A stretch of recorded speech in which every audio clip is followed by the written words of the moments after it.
The release of Warzone this week has brought up some issues and a topic I want to discuss tonight. And that's the subject of anxiety, which a lot of people suffer from these days, probably always have. There's just more of a focus on being with one's feelings these days, which can be part of the problem. But yeah, I had a lot of heads ups that there were people nervous about what Warzone was going to do to CoD Mobile. A lot of people getting really, really anxious about it. And on some level, I get that because I have been involved in two apps that were small, but they had a very strong, small, supportive community behind them, and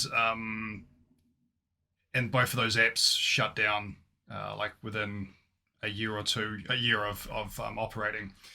But from the very start, there was this feeling of, is this thing dying? And it really got in people's heads, and to where the community really just fixated on that subject, that the thing was going to die, and they were very upset about that, and complaining about the devs and all that sort of stuff. And it's no different here as well. It's the fear of the unknown, and that lack of control to do anything about it, which leads towards anxiety, and then that can cause a great deal of stress. Anxiety is no laughing matter. It is a diagnosable ailment these days. For me, growing up, I'm of an older generation, Generation X. There's a lot of stuff, well, we didn't know about from a mental health perspective. That can be a bad thing. Some people pass it off as bad, but it can also be a good thing, because what were we left with? Trying to understand ourselves. And so if we had problems, it was really only us that could solve them. So, we all have personal problems, and if you want to advance in life, you have to work out ways to deal with that, which I don't think's a bad way of operating. To where we get some young people today that just completely shut down, or others that are too scared to leave the house and make friends, and they really limit their development. Humans are social animals. We're built for communication and interaction. So you've got to get out there and meet people and talk with people, even though that's hard. Why is that significant to gaming? Because gaming is often an outlet for, especially what is known as the introverts, the people that are shy. It's sometimes their only way of interacting with people and making friends. Now, if you've got that subset of people, which I think is actually probably the majority on online gaming, to be honest, then you can see how that amplification of anxiety can happen when you're worried about a new game like Warzone. Suddenly you're going to shut down the game that you love. Now, we've been through this before. There was a game, Apex Mobile. I heard the same thing around that. Oh, everyone's going to leave CoD Mobile and go to Apex, and that'll be the end of it. And we're still here, and Apex isn't. Warzone's very fresh. I want Warzone to be a success, because for mobile gaming in general, it's good if there's a bunch of successful options out there for us to enjoy, especially if they're supported by developers and their publisher, and they have a future. There are some mobile games out there that are past 10 years now, and the strength that they're at, they could easily go for another 10 years. Just to imagine that. So what's a better way to approach it? One is just, I've been hearing CoD Mobile is dying since within the first year of its operation, because people maybe care about the game, and they also care that it's not getting supported in the way that they want, because perhaps the devs are often China and not really watching what's happening in our side of the world. And that gets a bit frustrating, but I'm just telling you that clear message that clear complaint has been out there from the start. And someday it will be true. CoD Mobile will be dying and it will be dead. So with that in mind, what's a better way to approach it? Is it to keep living with that anxiety and that's all you talk about and complain about?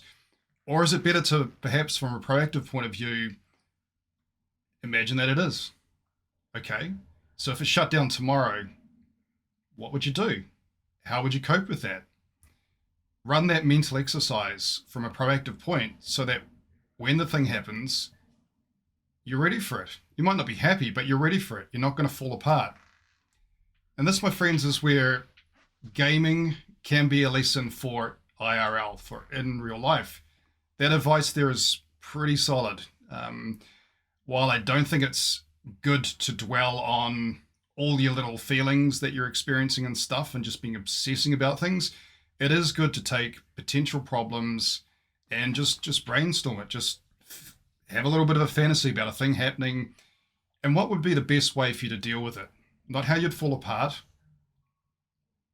Imagine your father died. How do you think that he would want you to operate in his place if you're a son? Think about that, and then maybe when the day perish of thought happens, you'll be strong enough to step in for your family. This is just an example. Some more common examples I see in everyday life are if someone has to give a presentation, aka a speech in front of people. You boys and girls at school know this as well. You'd rather, some people, they say they would rather die than have to get up in front of people and speak. But the reason the schools make you do that is preparing you for communicating to a larger group. It's a scary thing, right? And some people will do everything to get out of that. But if you accept it for the life lesson that it is, that you know it could be good for you, you can run that little exercise. You can also say to yourself, once you're prepared, once you got your material, you're ready to go, okay, I don't have to worry about this anymore. You give yourself permission to worry about it on the morning of the event, just before you're about to get up on stage or whatever. And then what happens is the morning comes and you've given yourself permission to get nervous, but you're already into the motion of things and you just do the thing. This is the way forward.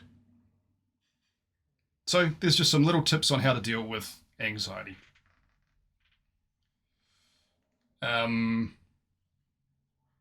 Yeah, some real life examples there, even though I'm giving examples. So yeah, let's not lose our heads about this. At the moment, let's go back to Warzone as the example, the game that is also developed by Activision. Published by Activision. A sister of CoD Mobile. What are we hearing? I'm seeing a lot of people complaining about Warzone, so it might not be as bad as you think. And this is the thing. The things that you imagine, the worst things you imagine, very rarely come true. You die a million little deaths imagining things that won't happen, that don't happen. And if you do that mental preparedness exercise of imagining the worst thing and what would you do about it, then if it happens, you're ready. You've got a loose plan of action and you can move forward versus falling apart. All right, that's today's Hissing Thoughts.